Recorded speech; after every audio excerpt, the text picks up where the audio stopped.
하겠습니다. 마태복음 11장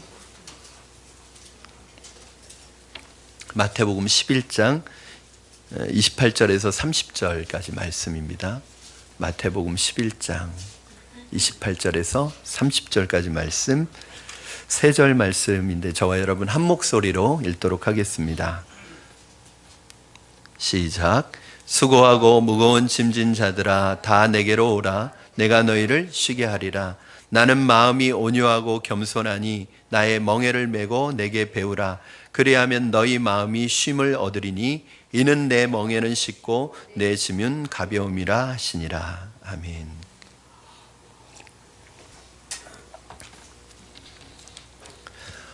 저도 인생을 많이 오래 살지는 않았지만 우리가 인생을 살아가는 사람들이 공통적으로 느끼는 공통점은 뭐냐면 인생은 참 고단하다, 고달프다, 힘들다, 이 정의입니다. 우리의 인생은 양탄자가 깔려있는 길도 아니고 레드카펫이 깔려있는 꽃길도 아닙니다. 요즘에 이제 그런 말이 유행하잖아요. 꽃길만 걸으라고. 절대 꽃길이 아니라 우리의 인생은 오히려 비포장 도로일 때가 훨씬 많습니다. 이것에 대해서 인생의 지혜에 있는 솔로몬이라는 사람이 인생의 지혜를 통달한 이 사람은 벌써 인생이 무엇인지 자기 전도서에서 이 인생을 딱 정의합니다. 이게 바로 인생입니다, 여러분. 우리 전도서 2장 22절 23절 말씀 여러분 같이 읽겠습니다. 시작. 사람이 해 아래에서 행하는 모든 수고와 마음에 애쓰는 것이 무슨 소득이 있으랴. 일평생에 근심하며 수고하는 것이 슬픔뿐이라. 그의 마음이 밤에도 쉬지 못하니 이것도 헛되도다. 아멘. 어떻게 보면 인생의 허물을 노래하는 것 같지만 이것이 인생의 숨길 수 없는 인생의 진면모를 우리에게 보여주는 솔로몬의 말이라고 할 수 있습니다. 일평생 근심하고 수고하다가 결국 슬픔으로 끝나는데 그 짐이 얼마나 무거운지 밤에도 잠 못 이루면서 살아가는 게 우리 인생이랍니다. 이런 인생을 살아가는 우리에게 예수님께서 오늘 무엇이라고 말씀하고 계시는가? 아마 교회 다니시는 분뿐만 아니라 교회를 안 다녔다가 처음 나오시는 분들도 아마 이 말씀은 많이 들어봤을 거예요. 우리 한번 28절 말씀만 여러분 다시 한번 읽어주시면 감사하겠습니다. 시작. 수고하고 무거운 짐진 자들아 다 내게로 오라. 내가 너희를 쉬게 하리라. 얼마나 마음의 위안이 되고 얼마나 마음의 축복이 되는 말씀입니까, 여러분? 그렇죠? 사실은 이 말씀 들으면 우리의 마음이 굉장한 평안한 마음을 우리에게 가져다 줍니다.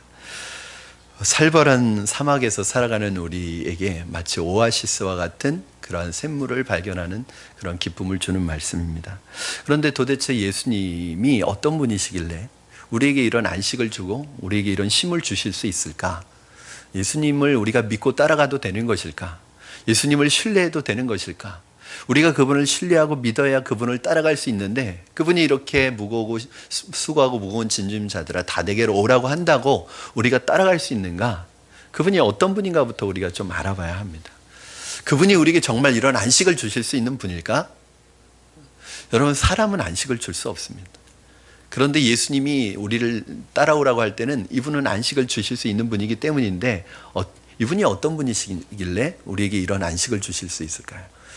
빌립보서 2장 6절에서 8절 말씀은 예수님의 정체성을 나타내는 놀라운 말씀입니다. 우리 같이 한번 말씀 6절부터 8절까지 읽겠습니다. 시작.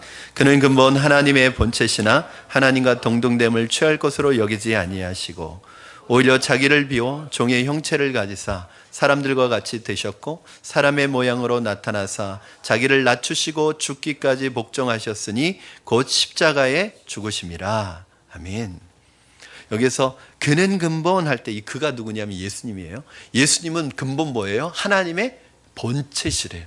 그리고 하나님과 동등하신 분이래요. 하나님의 본체시고 하나님과 동등하신 분이라는 얘기는 예수님은 하나님이시라는 거예요. 성부 하나님, 성자 예수님, 성자 예수님도 삼위일체 하나님이시라는 거예요. 그 하나님과 동등한 권리를 가지고 계시고 동등하신 신분인 그 예수님이 그 모든 권리를 포기하시고 그 모든 권리를, 그 모든 능력을 거부하시고 인간이 되어서 인간의 육체를 입고 이 땅에 내려오셨다는 것이 바로 예수님의 본질을 우리에게 가르쳐 주는 거예요.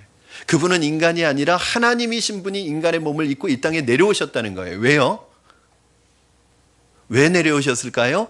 저와 여러분이 인생에서 지고 갈 수밖에 없는 수고하고 무거운 짐을 인생이 되셔서, 인간이 되셔서 친히 그 예수님께서 우리 인생의 짐을 져주시려고 이 땅에 내려오셨습니다.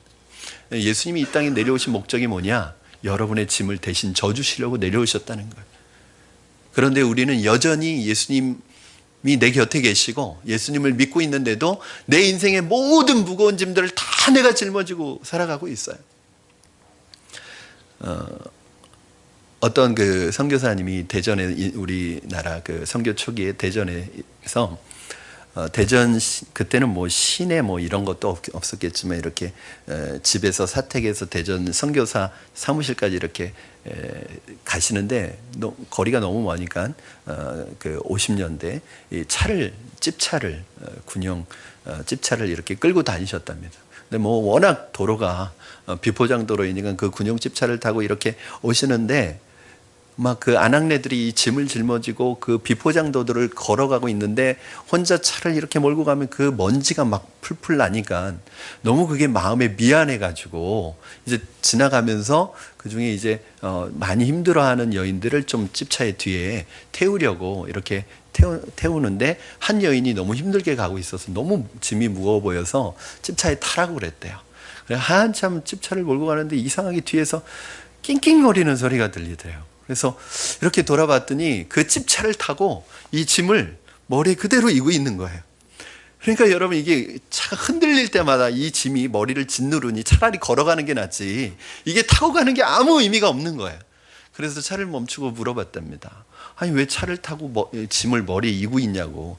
그랬더니 이 여인이 하는 말이, 차를 태워주신 것도 감사한데 짐까지 내려놓으면 되나요? 그러더라는 거예요. 여러분, 우리가 그렇습니다. 지금 수고하고 무거운 짐진 자들아 다 내게로 오라, 내가 너희를 쉬게 하리라 했는데 예수님 안에 와서도 여전히 뭐하고 있어요? 짐 그대로 지고 사는 거예요. 여러분, 이게 얼마나 힘든지 아세요? 차라리 예수 안 믿을 때 짐 지고 사는 것보다 예수 믿고 짐 지고 사는 게 훨씬 어려운 거예요. 왜요? 차 타고 있는 것과 똑같은 거예요. 혹시 여러분 지난 한 주간도 근심과 걱정과 염려와 불안과 아픔의 짐을 혹시 지고 살아오지 않으셨습니까? 그 짐에 짓눌려 살아오지는 않으셨습니까? 오늘 여러분 그 모든 짐들 주님 앞에 가지고 나오셔서 주님 앞에 다 내려놓으시기를 주님의 이름으로 축원합니다. 주님께서 그것을 위해서 오셨다는 거예요. 여러분, 예수님께서 십자가에 죽으신 이유가 뭘까요? 로마서 6장 23절에 보니까 죄의 삭은 사망이다 이런 말씀을 하세요. 죄의 삭은 사망이에요. 왜 죄의 삭이 사망이죠? 죄는 사망을 초래합니다. 사망을 가져옵니다. 죄의 결과는 사망이에요. 그러면 예수님이 죽었다는 것은 예수님이 죄 때문에 죽은 거예요. 그렇죠? 예수님이 죽었다는 것은 죄의 삭은 사망이니까 예수님의 죽음은 죄 때문이에요. 그런데 하나님이신 예수님이 죄를 지었을 리가 없죠. 죄가 있을 리가 없죠. 그러면 예수님은 왜 죽으셨을까요? 죄 때문에 죽으셨는데 예수님의 죄 때문에 죽은 게 아니면 누군가의 죄 때문에 죽으신 거예요. 누군가의 죄 때문에 누구의 죄 때문에 죽으셨을까요? 성경은 그 이유를 우리를 위해 하나님의 아들이 십자가에서 죽으셨다고 가르쳐주고 있습니다. 만일 이 말씀이 여러분 마음에 와 닿는 분들은 여러분 마음속에 이미 성령께서 지금 역사하고 계시는 것입니다. 어떤 분은 이런 이야기를 들으면 그렇게 생각합니다. 그게 나와 무슨 상관인가요? 역사책에서 봤던 역사적인 인물이었던 예수가 십자가에서 죽은 것이 나하고 무슨 상관인가요?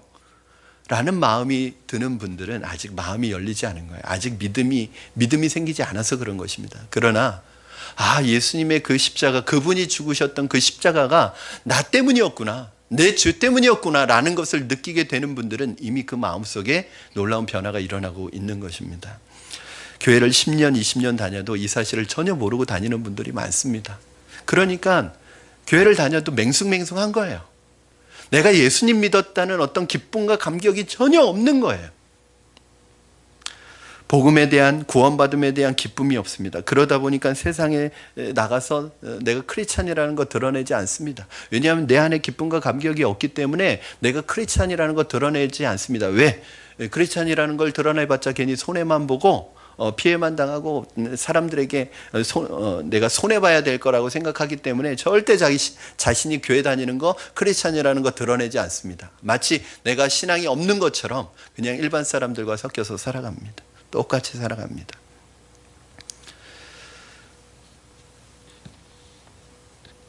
한국교회, 특히 대형교회 이런 분들이 많습니다. 그들은 군중이나 대중에 묻혀서 신앙생활합니다. 왜냐하면 잘 티가 나지 않기 때문입니다. 언제 왔다가 언제 갔는지 아무도 모릅니다. 그러니까 누가 자기의 신앙에 대해서 간섭하지도 않습니다.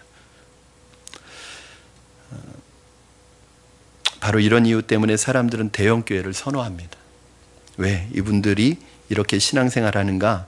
하나님의 아들이 나를 위해 죽으셨다는 사실이 마음에 와닿지 않기 때문에 그렇습니다. 아무런 감정이 안 생기는 것입니다.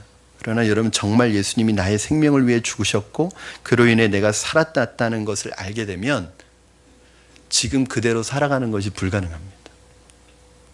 오히려 내가 내 마음속에 하나님의 아들이신 예수님이 나를 위해서 죽으셨다는 것을 정말 진심으로 깨달았는데 내 삶이 전혀 아무런 변화가 없다, 아무런 감정이 없다, 아무런 변화, 요동이 없다, 그것이 오히려 기적입니다. 그것만큼 큰 기적은 없습니다. 제가 보니까요, 이렇게 길을 걷다 보면 보도블록 사이에서 잡초가 나와요. 여러분, 놀랍지 않습니까? 그 단단한 돌을 이 연약한 풀이 뚫고 나온단 말이에요. 이게 생명이에요. 생명력은요, 그게 연약한 풀이어도 돌을 뚫는 힘이 있어요. 우리 안에 또 증거는 이것이니 하나님이 우리에게 영생을 주신 것과 그의 생명이 그의 아들 안에 있는 그것이니라. 아들이 있는 자에게는 생명이 있고 하나님의 아들이 없는 자에게는 생명이 없느니라. 우리 안에 예수님을 모시면 우리 안에 생명이 들어와 있는 거예요. 이 생명은 안에 가두어 둘 수가 없습니다. 이것은 뚫고 나오게 되어 있어요. 수년 전에 설악산에서 대학에서 한 동아리에 몇 사람이 여름철 비가 많이 오는 날에 산행을 떠났습니다. 그런데 그 일행 중에 여학생 한 사람이 발을 잘못 디뎌서 미끄러져서 물속에 빠졌습니다. 이 허우적거리는 여학생을 보고 너무 다급한 나머지 2명의 남학생들이 그 물로 뛰어들었어요. 그리고 간신히, 그 물이 깊지는 않았는데 워낙 물살이 세어서 그 깊지 않은 물임에도 불구하고 이 3사람은 다 빠져 죽을 위기에 처해 있는데 이 남학생 2사람의 도움을 통해서 이 여학생만 간신히 살아났고 이 남학생 2명은 이 여학생 살리려다가 익사를 당했습니다. 제가 그 기사를 접하고 2가지 생각을 했습니다.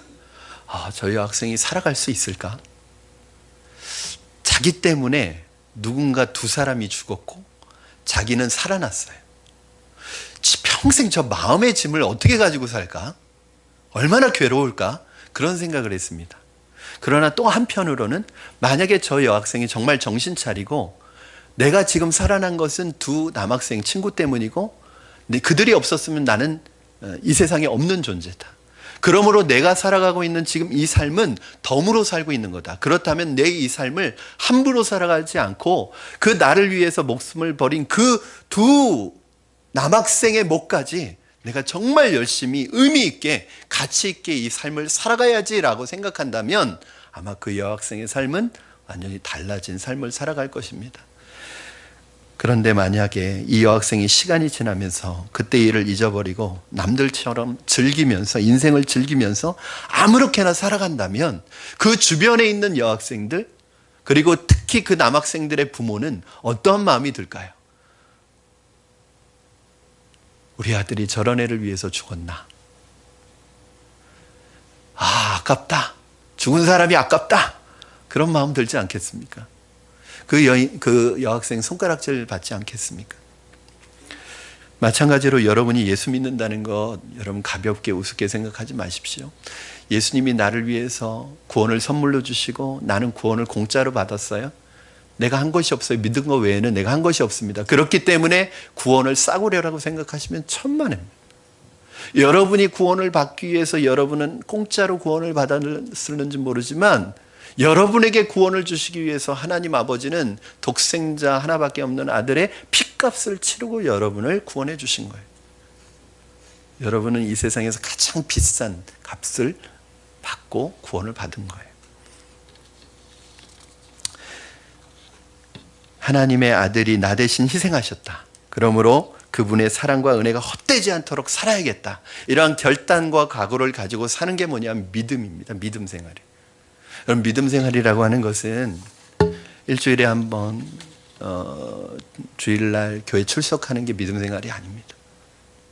바울은 뭐라고 얘기했냐면 갈라디아서 2장 20절에 내가 그리스도와 함께 십자가에 못 박혔나니 그런즉 이제는 내가 산 것이 아니요 오직 내 안에 그리스도께서 사시는 것이라. 이제 내가 육체 가운데 사는 것은, 내가 이제 사는 것은, 내가 육체로 지금 살고 있는 것은 나를 사랑하사 나를 위하여 자기 자신을 버리신 하나님의 아들을 믿는 믿음 안에서 사는 것이라. 이게 뭐예요? 이게 믿음 생활이에요. 믿음 생활이라는 건 뭐예요? 이제 내가 사는 이유가 나를 위해서 사는 것이 아니라, 내 야망을 위해서 사는 것이 아니라, 내 욕심을 위해서 사는 것이 아니라, 나를 사랑하사 나를 위하여 자기 자신을 버리신 하나님의 아들을 믿는 믿음 안에서 그 하나님의 아들의 못다 이룬 꿈을 이루어드리는 삶을 살아가는 것, 이게 바로 믿음 생활입니다.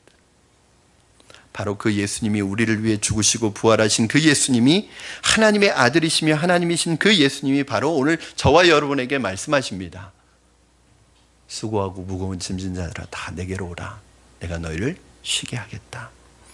예수님이 어떻게 우리를 쉬게 하실까요? 먼저 우리가 짊어진 인생의 짐을 덜어주시거나 그 짐을 가볍게 지고 가도록 해주십니다. 제가 이제 40대 후반의 젊은 목사이지만 제가 이제 목회 경력을 봤더니 제가 벌써 21년째 사역을 하고 있더라고요. 그 21년 동안 사역을 하는 동안에 제가 직간접적으로 만나고 관계를 맺어온 사람이 수백 명은 됩니다. 그런데 그 많은 분들을 만나면서 제가 마음속에 한 가지 가졌던 공통점이 있어요. 뭐냐면 다 고통의 짐을 지고 있다는 거예요. 제가 겉으로 볼 때는 아무 문제가 없는 분이고 아무 걱정이 없어 보이는 분인데도 얘기를 나눠보면 걱정이 없는 게 아니라 다 있어요. 근심거리가 다 있어요. 염려거리가 다 있어요. 문제가 없는 집이 하나도 없어요. 어쩌면 이것은 너무나도 당연한 것입니다. 남녀노소 빈부귀천 없이 인생은 모두 짐을 지고 살아가는 사람입니다. 어떤 사람은 자신의 연약함으로 무거운 짐을 한평생 지고 갑니다. 학력이 부족해서 또는 체력이 부족해서 때로는 건강이 약해서 평생 그게 짐이 되고, 어떤 사람은 성격에 장애가 있어서 한평생 고통받으며 무거운 짐과 씨름을 합니다. 어떤 사람은 다른 사람 때문에 무거운 짐을 지고 평생 살아갑니다. 남편이나 아내 때문에 또는 자식 때문에 평생 마음의 짐을 지고 살아가는 사람도 있고, 어떤 사람은 가깝게 지내오던 어떤 사람에게 배신을 당해서 그 배신감 때문에 평생 잠도 못 자고 잠도 안 오고 불면증에 시달리면서 살아가는 사람도 있습니다. 어떤 사람은 사랑했던 사람을 잃어가지고 그 사랑하는 사람을 잃은 상실감 때문에 잠 못 들고 고통을 당하는 사람도 있습니다. 요즘은 남자들이 고통을 당하는 시대입니다. 통계청에 발표한 사망 원인 분석 자료를 보니까 여자보다 남자가 훨씬 일찍 세상을 떠난답니다. 특히 40, 50대 남자가 비율적으로 훨씬 더 많은 남자들이 세상을 일찍 떠난다는 거예요. 40, 50대. 왜 그럴까요? 그럴 수밖에 없죠. 직장에서는 위로 상사에게는 날마다 눌리고, 밑에서는 후배들이 치고 올라오고, 중간에 끼어가지고 얼마나 많은 스트레스를 받겠어요. 그리고 또 반면에 가정에서는, 또 그래 사회에서는 자기가 짊어지고 있는 책임감이 너무 무거운 거예요. 견디기가 힘들 정도로 무거운 거예요. 이러다가 내가 쓰러지면 우리 가정은 풍비박산하는 거 아닌가, 우리 가정은 어려워지는 거 아닌가, 그런 조마조마한 그런 긴장감을 가지고 늘 줄타기를 하는 것이 이 40, 50대의 남자들의 삶입니다. 그러니 그 스트레스가 날마다 쌓이니 얼마나 힘들겠어요. 그래서 한 대학병원의 의사의 말에 의하면 만성 피로와 스트레스 때문에 40, 50대 남자에게 자주 나타나는 것이 돌연사로 이렇게 세상을 떠나는 경우가 많다는 거예요. 여러분, 젊은 사람이 갑자기 쓰러져요. 너무 아까운 거예요. 그렇죠? 한참 일해야 될 때인데 갑자기 쓰러져요. 그런데도 내 마음에 있는 이 짐을 덜어줄 사람이 아무도 없습니다. 아내가 덜어줍니까? 자식이 덜어줍니까? 속이나 썩이지 않으면 다행이지. 그 마음의 짐을 다 내려놓고 쉬고 싶은데 나 혼자 쉬면서 피곤을 풀고 마음의 평안을 얻고 싶지만 누구에게도 기댈 수 없고 대안이 없습니다. 그래서 남자들이 찾는 게 술입니다. 이것이 대부분의 남자들이 처한 현주소입니다. 그러면 술을 마신다고 그 마음의 짐이 덜어지나요? 평안이 찾아오나요? 그 잠깐 동안에 잠깐 잊을 수는 있겠지만 그 마음의 짐이 없어집니까? 평안이 찾아옵니까? 그 잠깐 동안 그것을 잊게 해주는 그것에 빠져서 계속 술을 끊지 못하는 거예요. 술에 손을 대는 거예요. 그러니까 그 순간은 계속 괜찮아요. 그러다 보니까 나중에 이 술이 나를 잡는 거죠. 주님은 고달픈 우리 삶을 너무나 잘 아시기 때문에 말씀하십니다. 혼자 잘난 체 하지 말고, 혼자 짐진 채 고생하지 말고 다 내게로 와라. 내가 너희를 쉬게 하리라. 이렇게 삶의 무거운 짐을 지고 지쳐 허덕이는 사람들을 정말 예수님이 쉬게 하실 수 있을까요? 예수님이 우리의 마음과 우리의 상황과 우리의 감정과 우리의 그런 모든 짐을 다 이해하실 수 있을까요? 예, 이해하실 수 있습니다. 예수님은 여러분이 경험한 그 어떤 고통보다도 이미 더 큰 고통을 경험하셨어요. 그래서 여러분 아무리 고통스럽더라도 예수님께 이런 말씀하시면 안 됩니다. 예수님 내 입장 돼보세요. 예수님도 내 입장 돼보시면 아마 똑같으실걸요? 그런 말 하지 마세요. 이미 예수님은 우리가 당하는 그 어떤 고통보다도 가장 극한의 고통을 다 당하셨어요. 우리의 입장 10분 이해합니다. 더 이해합니다. 심지어는 가장 고통스러운 죽음인 예수님이 죽은 것도 중요하지만 더 중요한 건 가장 고통스럽게 죽으셨어요. 십자가에서. 여러분의 마음을 다하세요. 우리 히브리서 4장 15절 한번 말씀 여러분 보시기 바랍니다. 시작. 우리의 연약함을 동정하지 못하실 리가 아니요 모든 일에 우리와 똑같이 시험을 받으신 이로되 죄는 없으시리라. 아멘. 그렇기 때문에 우리에게 언제든지 도움이 필요하면 찾아오라고 주님 말씀하십니다. 그러면 우리에게 꼭 필요한 도움을 주시겠다고 말씀하십니다. 그 약속의 말씀이 바로 다음 절에 있는 16절 말씀이에요. 우리 16절 여러분에게 주시는 말씀으로 알고 한번 같이 읽겠습니다. 시작. 그러므로 우리는 은혜의 보좌 앞에 담대히 나아갈 것이니라. 아멘. 우리는 때를 따라 하나님의 도움이 필요합니다. 때를 따라 돕는 은혜를 얻기 위하여 여러분 언제 하나님의 도움이 필요하세요? 저는 매 순간 필요합니다. 매 순간 하나님의 도움이 필요한 존재가 누구냐면 우리예요. 하나님의 도우심이 없으면 한순간도 살아갈 수 없는 게 우리예요. 그런데 우리는 어떻게 살아가죠? 하나님의 도움이 필요 없어도 얼마든지 나 혼자 잘 살아갈 수 있다고 생각하는 것이 교만이에요. 그런데 언제 그걸 느껴요? 정말 막다른 골목에 딱 다다르면 하나님 내가 아무것도 할 게 없네요. 내 힘으로 할 수 있는 게 아무것도 없네요. 그 순간에 가야지 비로소 내가 하나님의 도우심이 없이는 살 수 없는 존재라는 걸 느껴요. 마치 아기가 엄마의 탯줄에 연결되어 엄마로부터 모든 영양분을 공급받듯이 우리는 하나님께서 주시는 도움을 공급받아야 살 수 있는 존재입니다. 그럴 때마다 그것을 얻고자 공급받고자 은혜의 보좌 앞에 담대히 나가라고 했습니다. 은혜의 보좌가 어딜까요? 바로 예수님이 계신 곳이죠. 저는 안타까울 때가 많아요. 제가 볼 때는 막다른 길이에요. 벼랑까지 왔어요 이미. 이제 더 이상 갈 데가 없어요. 사면초가예요.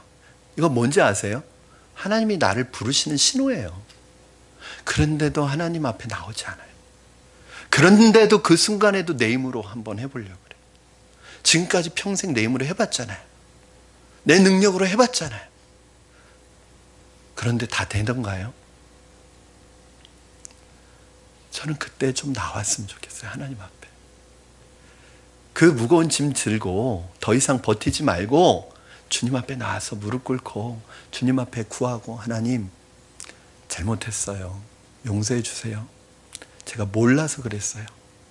이제 주님 의지할게요. 주님 내 짐을 져주시고 나를 도와주세요. 그러면 하나님이 도울 준비를 딱 하고 계시단 말이에요. 너희가 얻지 못하면 구하지 아니하며. 그런데 그래도 우리가 얼마나 여러분 고집스러운지 아세요? 그래도 안 나와요.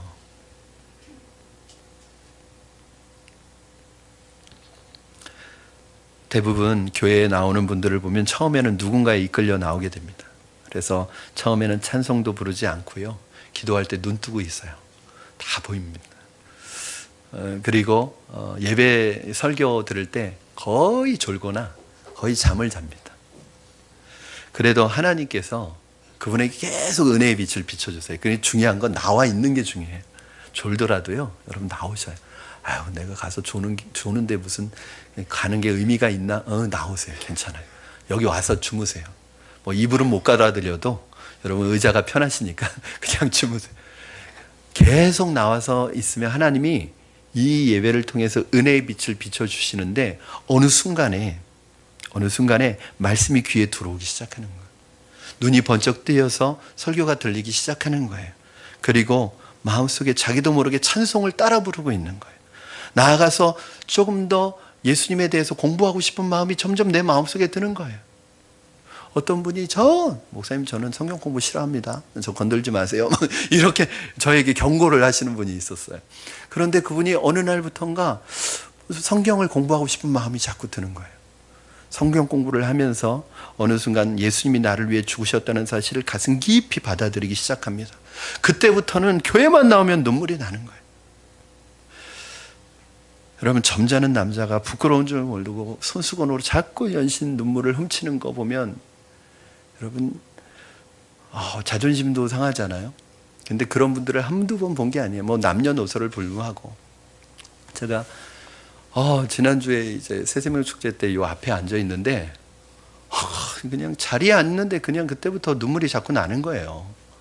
우리 찬양팀 찬양을 듣는데 막 눈물이 주체할 수 없이 막 흘러가지고, 그날따라 저희 집사람이 손수건도 안 챙겨줘가지고 이게 닦을 손수건도 없는 거예요. 그러니까 이걸 이렇게 하기도 그렇고 너무 표시가 나잖아요. 그렇다고 그냥 가만히 있기에는 그 다음 순서가 제가 나와서 환영 인사를 해야 되는데 그렇게 나올 수는 없잖아요. 그래서 고개를 숙이고 이렇게 계속 이렇게 눈물을 훔쳤어요. 그런데 설교하는 가운데도 계속 마음속에 막 자꾸 울컥울컥하고. 여러분, 제가 사실은 눈물이 없는 사람이에요. 목사님 지금 중년이어서 여성 호르몬이 많이 나와서 그런 거라고 얘기하실지 모르겠지만 아니에요. 제가 19살에 예수님을 믿었고 그 이전까지는 저 굉장히 자존심이 센 사람이었습니다. 저는 남한테 절대 눈물 보이지 않았어요. 여러분, 제가 이래 보여도 운동선수잖아요. 저 태권도 3단입니다. 전국대회 3위까지 했던 사람이에요. 전 제 자립심이 강해서 특히 전 절대 남 앞에 눈물 보이지 않습니다. 자존심도 세고. 그런데 예수님을 믿고 나서 달라진 게 뭐냐면 정말 주책 없이 자꾸 눈물이 흘러요. 수도꼭지가 고장난 것처럼 계속 눈물이 나는 거예요. 너무 그게 처음에는 창피한 거예요. 남자가 우리나라 정서상 남자가 눈물을 흘리면 되게 부끄럽잖아요. 그런데 나는 걸 어떻게 해요? 왜 그럴까요? 서러움에 복받쳐서 우는 걸까요? 그렇지 않습니다. 내가 비로소 쉴 수 있는 넓은 품을 발견했기 때문입니다. 그동안 누구에게도 말하지 못한 채 마음속에 쌓아둔 것을 마음껏 말할 수 있는 하나님을 발견했기 때문에 그 놀라운 사랑 앞에 모든 근심과 걱정 다 내려놓고, 저는 그래서 처음 예수님 믿을 때, 고3 때 예수님 믿을 때, 그리고 20살 때부터 정말 기도를 깊이 하게 했어요. 왜? 쌓였던 게 많은 거예요. 집에서 쌓였던 거, 부모님 걱정 안 시켜드리려고, 장남이고 외아들이니까 더 그랬던 것 같아요. 부모님 걱정 안 시켜드리려고 막 속은 썩어 들어가는데 부모님에게는 아무렇지도 않은 척, 학교에서는 모범생인 척, 그리고 운동까지 하고, 그러면서 제 안에 병 들어가고 있었는데 그걸 몰랐어요. 근데 예수님을 만나고 나서 내 안에 이게 보이는 거예요. 여러분, 밤새서 기도를 했다니까요. 고3짜리가. 그 기도하는 가운데 제 안에 있던 이런 막 그동안 막 썩어서 막 골마 터졌던 것들이 다 토설이 되고 고백이 되는데, 마치 위에서부터 아래까지 이 스캔이 딱 이루어지면서 몸이 치료되는 것 같은, 그때 제 마음이 치료가 됐습니다. 여러분, 그 다음부터 제 마음속에 평안이 오기 시작했어요. 그래서 예배 시간만 되면 웁니다. 찬송 부르다가 웁니다. 기도하면서 설교 들으면서 계속 웁니다. 저에게 오셔서 예배 드리는 분들 중에 정말 3개월, 4개월 동안 그렇게 울면서 예배 드리는 분을 봤어요. 주님이 그 마음을 쓰다듬으며 모든 피곤을 씻어주시자 갑자기 마음이 평안해져서 울고 싶은 충동이 드는 거예요. 여러분, 그럴 땐 우셔도 괜찮습니다. 사랑하는 여러분 어떤 이유로 교회에 나오셨습니까? 우리는 주님을 모르던 시절이 있었습니다. 아마 여러분, 어떻게 이 자리에 나와 오늘 여러분이 예배를 드리고 있는지 한번 생각해 보세요. 아내에 의해서 이끌려왔던지, 친구에 의해서 이끌려왔던지, 아니면 누군가에 의해서 이끌려왔던지, 아니면 나 스스로 왔던지, 이끌려왔던지 간에 여러분이 이곳까지 온 것은 우연이 아닙니다. 왜인 줄 아십니까? 과거에는 그 언젠가도 친구들은 계속 나를 불렀어요. 나를 오라고 했어요. 그리고 나를 이끌었어요. 근데 그때는 귀등으로도 안 들었습니다. 그런데 어느 날 그 친구가 교회 가자고 하는 말이 내게 귀가 들리기 시작하는 거예요. 마음이 움직이기 시작하는 거예요. 그래, 한번 나가볼까? 그래, 한 번만 가보자. 못 이기는 척하고 한 번만 가보자. 그런데 그 한 번 찾아왔을 때 하나님이 그 마음을 붙들어 주시는 거예요. 우리 일부 예배 드렸던 우리 집사님 중에 2014년도에 새생명 축제에 오셨던 집사님이 있으세요. 이분이요, 어떤 한 집사님의 그 전도를 받고 올 때 언니가 하도 가자고 하니까, 이분은 기독교에 대한 반감을 가지고 있는 분입니다. 그런데 너무 친한 언니가 전도를 하니까 내가 딱 한 번만 참석해 주겠다. 새생명 축제에 딱 한 번만 와주겠다. 그리고 왔어요. 그리고 그날 돌아갔습니다. 결신도 안 했어요. 그냥 돌아갔어요. 그런데 2, 3주 교회를 안 나왔는데 2, 3주 안 나오는 동안에 계속 말씀이 생각나더라는 거예요. 그때 제가 설교했던 내용이 삭개오 얘기를 했어요. 삭개오 얘기가 계속 생각이 나더라는 거예요. 삭개오를 부르시던 주님의 음성이 마치 자기를 부르시는 음성처럼 생각이 나더라고요. 그리고 3주 만에 오신 거예요. 그리고 등록을 하시고 저에게 새가족 환영실에서, 저는 새가족이 초신자가 저한테 그렇게 도전적으로 말하는 건 처음 들어봤어요. 목사님, 여러분 누군지는 말씀 안 드리지만 모습도 굉장히 이렇게 무서우시어 보여요. 목사님, 저는 딱 4주만 나올 거예요. 언니의 부탁으로 와서 자기는 딱 4주만 나올 거래. 그 다음에 제가 없어져도 찾지 마세요. 그러시는 거예요. 그래서 알겠다고 4주만 나오시라고. 근데 그분이 그 다음에 은혜를 받아가지고 주일학교 교사를 하시는 거예요. 그리고 양육을 받고 지금 올해는 제자훈련을 받고 있습니다. 오늘이 이제 마지막 종강이에요. 지금은요, 예배 시간에 한번 그분 예배 드리는 거 보세요. 한 번도 눈물 없이 예배 드리지 않아요. 매 순간마다 찬양하면서 울고요. 설교 들으면 울고 있는 게 보이는데. 2014년도에 딱 한 분이 교회 정착을 하셨는데 그분이에요. 여러분, 우리 새생명 축제에서 딱 한 분이 교회에 정착을 하신 거예요. 얼마나 놀랍습니까? 그렇죠. 우리 1년 중 가장 큰 행사인 새생명 축제를 통해서 사실은 재정도 많이 들어갑니다. 그런데 그거 중요하지 않아요. 왜냐하면 주님이 한 영혼을 사랑하시기 때문에 한 분이라도, 여러분, 만약에 저희 이건 설교 시간에 돈 액수를 말하는 건 그렇지만, 제가 만약에 몇백만 원을 들여서라도 그 영혼을 구원할 수 있으면 전 그 돈 써도 아깝지 않을 것 같아요. 왜요? 한 영혼이 천하보다도 귀한데요. 그 한 영혼 때문에 예수님이 오셨는데요. 여러분 그렇게 여러 가지 친구와 어떤 상황에 의해서 교회에 오셨을까요? 그런데 여러분, 왜 여러분에게 교회에 오고 싶은 마음이 들었을까요? 그 비밀을 성경에서 우리에게 가르쳐주고 있어요.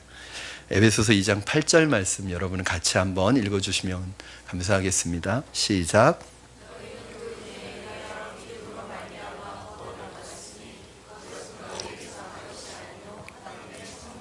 아멘. 띄어놔 주세요. 여러분 여기 말씀해 보시면 믿음으로 말미암아 구원을 받았으니 라고 되어 있죠. 그런데 그 앞에 보면은 은혜를 인하여, 은혜에 의하여 믿음으로 말미암아 구원을 받았으니 이렇게 되어 있어요. 그러면 우리가 구원받은 것이 믿음으로 받은 거, 믿음 때문에 받은 거예요? 아니면 은혜 때문에 받은 거예요? 이 어렵죠. 그런데 이 딱 말씀을 보면 직접적으로는 구원받은 건 믿음 때문에 받은 거예요. 그러나 우리가 믿을 수 있도록 뭐가 있었어요? 은혜가 먼저 있었어요. 그러니까 여러분이 예수님을 믿었던 것은 여러분이 믿은 것 같지만 사실은 오래전부터 주님께서 계속 여러분의 마음의 문에 노크를 하고 계셨던 거예요. 여러분을 계속 부르고 계셨던 거예요. 성희야, 지은아, 계속 부르고 계셨던 거예요. 그런데 그게 그때는 안 들렸어요. 그런데 계속 부르시는 그 주님의 음성이 언젠가부터 들리기 시작한 거예요. 그래서 여러분이 나오신 거예요. 여러분, 그런 은혜가 어떻게 나타났어요? 어떤 분은 내 몸에 찾아온 질병으로, 어떤 분은 인생에 불어닥친 시련과 어려움 때문에, 재정적인 고통 때문에, 어떤 분은 관계에서 오는 실망 때문에 아무도 믿지 못하고 너무 실망이고 너무 마음이 아파서 누군가에게 찾아오고 싶고 누군가에게 말하고 싶고, 어떤 분은 친구와 가족의 인도 때문에 예수님께로 나오게 되었어요. 그런데 그것이 나중에 보니까 하나님께서 우리를 구원으로 인도하시는 방법이었어요. 그래서 여러분, 인생에 불어닥친 시련과 어려움과 질병과 절망은 불행이 아닙니다. 그것은 나 자신을 돌아보게 하고 내 인생을 돌아보게 해서 결국 하나님께로 나를 인도하시는 통로가 되는 거예요. 그래서 제가 늘 하는 말이 있습니다. 인생에서 만나는 시련과 고난은 하나님을 찾으라는 사인이다. 하나님을 의지하라는 사인이다. 당신에게 지금 하나님이 필요하다는 사인이다. 이 사인을 빨리 캐치해야 되죠. 그렇습니다. 사랑하는 여러분, 예수님께서 여러분의 마음 문에서 오랜 시간 서서 기다리며 여러분이 마음 문을 열기를 기다리고 계셨습니다. 계시록 3장 20절 말씀은 제가 너무 좋아하는 말씀인데, 이 말씀을 보면 제 마음에 그냥 예수님에 대한 예수님의 인격이 제 마음에 이렇게 전해지는 거예요. 여러분, 예수님은 얼마나 좋으신 분이에요? 우리 한번 3장 20절 같이 읽겠습니다. 시작. 볼지어다 내가 문 밖에 서서 두드리느니 누구든지 내 음성을 듣고 문을 열면 내가 그에게로 들어가 그와 더불어 먹고 그는 나와 더불어 먹으리라. 아멘. 예수님이 여러분의 마음의 문을 계속 녹화하셨어요. 저는 예수님을 6년 기다리게 했어요. 6년. 우리 일부 예배 때 어떤 집사님은 20년 기다리게 했대요. 예수님을 20년 동안 마음의 문을 안 열었대. 여러분은 예수님 몇 년 기다리게 하셨습니까? 언제부터 들리기 시작하셨나요? 저는 이 말씀을 들을 때, 자, 여러분, 예수님이 우리 마음 문을 열고 들어오실 수 있어요, 없어요? 전능하신 분인데 우리의 마음 문 하나 여는 거 어렵겠어요? 근데 그렇게 안 하신단 말이에요. 왜? 그건 진짜 믿음이 아니에요. 여러분, 믿음은 강요하지 마세요. 믿음은 억지로 생기는 게 아니에요. 예수님도 그걸 아시기 때문에 기다리셨다는 거예요. 6년, 20년. 왜? 내가 스스로 주님 앞에 문을 열어야지 그게 진짜 믿음인 거예요. 그 믿음을 원하셔서 예수님도 기다리고 계시는 거예요. 여러분, 우리 자녀들, 그리고 우리 믿음이 연약한 순원들, 그리고 믿음이 연약한 우리 초신자들 기다려 주셔야 돼요. 우리 순장님들, 우리 순원들 기다려 주셔야 돼요. 그분이 몰라서 못하는 게 아니에요. 알아요. 아는데도 안 되는 걸 어떻게 해? 아는데도 안 되는 사람은 얼마나 힘들겠어요. 왜 안 돼요? 마음에 이 짐이 있어서 그래요. 짐이. 상처가 있어서 그래요. 그 상처가 치료될 때까지 기다려 주시고 기도해 주셔야 됩니다. 그러면 그 상처가 치료되고 내 마음속에 주님이 주시는 그런 마음이 생기면 주님 앞에 나와서 정말 열심을 다할 거예요. 그래야 그게 진짜예요. 저도 재작년부터인가 제가 이런 부분을 내려놨습니다. 맞더라고요. 우리 순장님들에게도 제가 가끔 가다가 한마디는 해요. 왜냐? 그 절대 책망하거나 하는 게 아니라 잠깐 깨어나세요. 그런 의미로 해요. 그러나 제가 우리 순장님들에게 이렇게 하세요 그런다고 하시는 것도 아니에요. 하지 마세요 한다고 하지 말는 것도 아니에요. 마음이 열려야지, 마음이 움직여야지 행동이 되는데 마음이 안 움직이는데 어떻게 해요? 마음이 안 움직이는데 하면 그거 진짜 아니잖아요. 지금 하라고 하니까 하지만 그거 진짜 아니잖아요.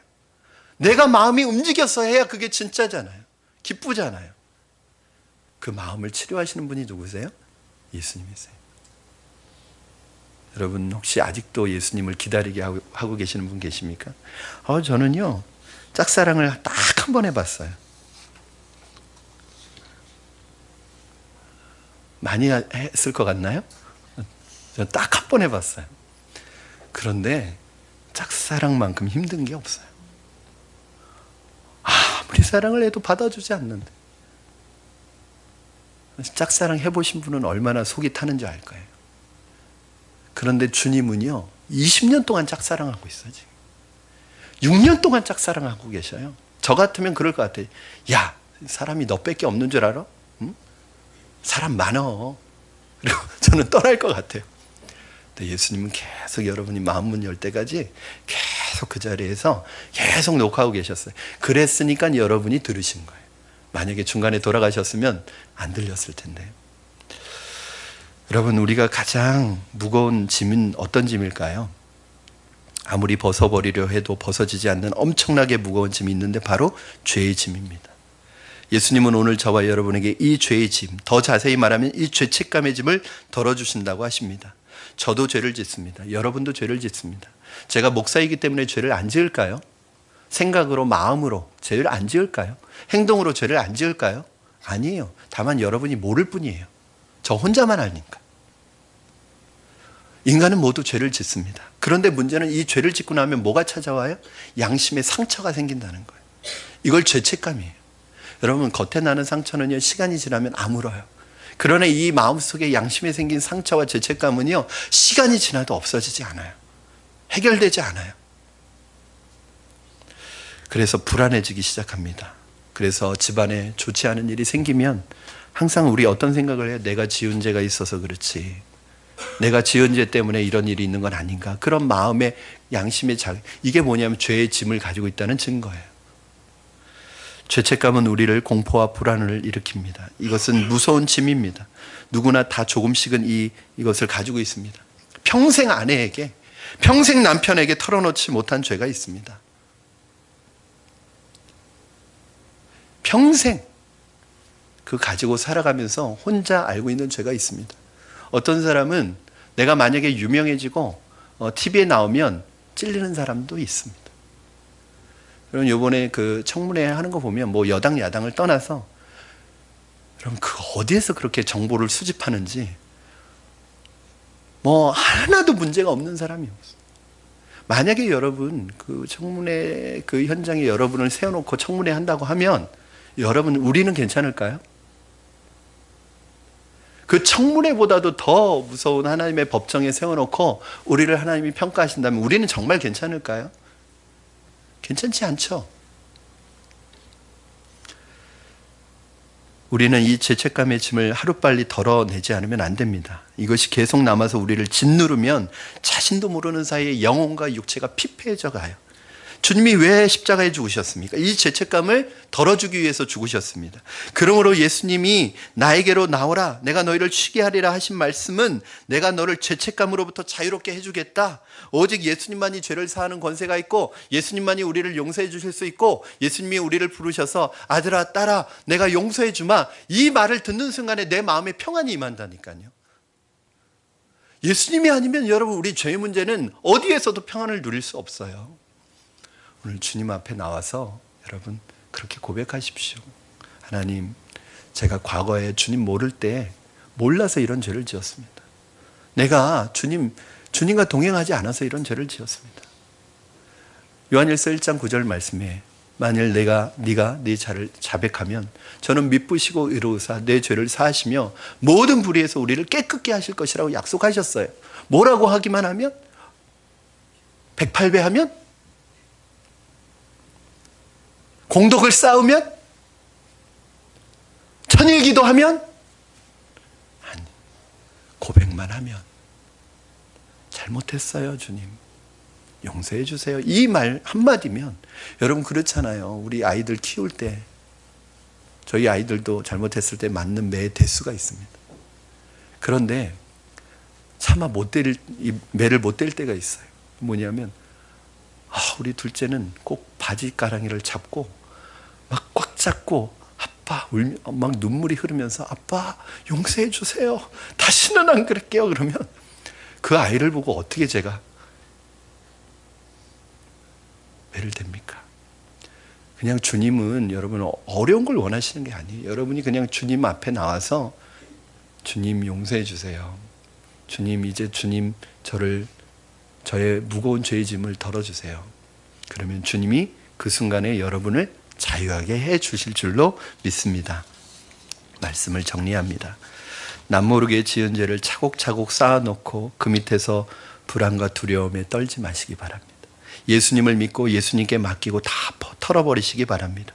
그리고 주님께서 주시는 진정한 기쁨과 평안을 가슴에 품고 기쁨과 감사로 주님 앞에 살아가시는 저와 여러분 되기를, 그래서 주님이 주시는 참된 안식을 누리시는 여러분 되기를 주님의 이름으로 축원합니다. 우리 이 시간에 같이 찬양하시겠습니다. 짧은 찬양이지만 우리의 고백으로 드렸으면 좋겠습니다. 하나님, 내 모든 괴로움과 슬픔과 아픔과 염려와 근심과 불안과 두려움을 다 주님 앞에 맡깁니다. 주님, 우리에게 안식을 주시옵소서, 우리에게 은혜를 주시옵소서. 우리 이 시간에 함께 찬양하겠습니다.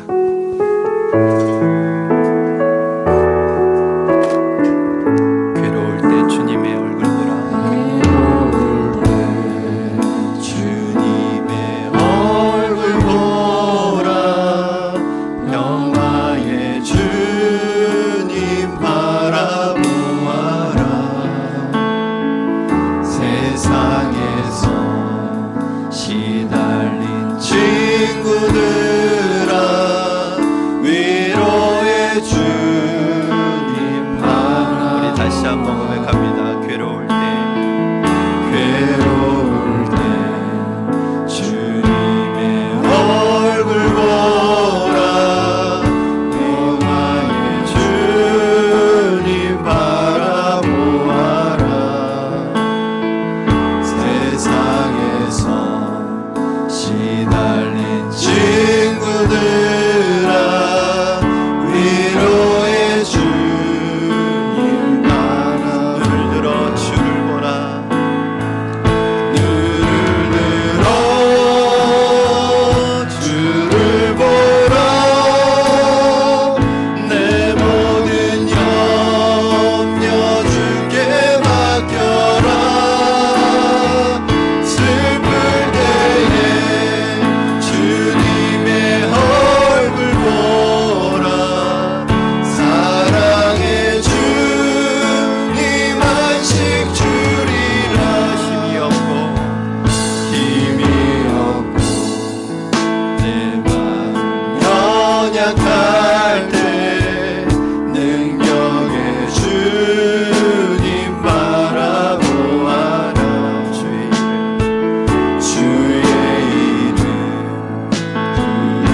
시간에 같이 오늘 말씀 붙들고 기도하실 때 하나님, 내 세상에서 짊어지고 살아가는 모든 염려와 근심과 불안과 두려움과 상처와 아픔의 이 짐을 오늘 예배하는 가운데 주님 앞에 내려놓게 하여 주시옵소서.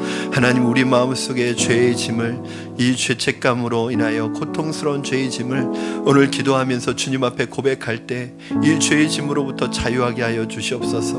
오늘 하나님께서 우리의 마음을 만져주시고 치료하여 주셔서 하나님, 우리 안에 있는 모든 상처와 아픔을 주님의 말씀으로 치료하여 주시고 우리 안에 주님이 주시는 참 기쁨과 평안이 우리의 마음을 다스리게 해달라고 우리 이 시간에 간절한 마음으로 기도하겠습니다. 살아계셔서 역사하시는 하나님 아버지 감사합니다. 오늘 시간 하나님 우리의 마음을 열어주시옵소서. 이 시간 하나님 우리의 마음을 새롭게 하여 주시옵소서. 이 시간 주께서 주시는 하나님 마음으로 우리를 새롭게 하여 주시옵소서. 세상 속에서 짊어지고 살아왔던 모든 짐들을 이 시간 내려놓기를 원합니다. 염려와 근심과 걱정의 짐을 내려놓기를 원합니다. 하나님, 죄의 아픔과 하나님과 사랑 관계 속에서 짊어졌던 모든 짐들을 내려놓기를 원합니다. 아버지, 죄의 짐을 내려놓기를 원합니다. 건강의 짐을 내려놓기를 원합니다. 육체의 짐을 내려놓기를 원합니다. 오늘 예배하는 가운데 모든 짐으로부터 자유하게 하여 주시고 하나님이 주시는 은혜와 기쁨과 평안을 누리게 하여 주시옵소서. 주님, 이 시간에 만져주시고 치료하여 주시옵소서. 살아계신 하나님 아버지, 이 시간 지난 한 주간도 세상 속에서 어렵고 힘든 수고하고 무거운 짐을 지고 주님 앞에 오늘 찾아 나온 우리 성도들, 하나님께서 그 무거운 짐을 오늘 내려주시고 덜어주시고 하나님께서 주시는 참 평안과 기쁨으로 채워주시옵소서. 오늘 이 예배를 드리며 모든 세상의 근심과 걱정과 염려의 짐을, 또한 하나님 우리의 상처와 아픔의 짐을, 죄의 짐을 다 내려놓고 이 시간 돌아가게 하여 주시옵소서. 감사하며 예수님의 이름으로 기도합니다. 아멘. 아멘.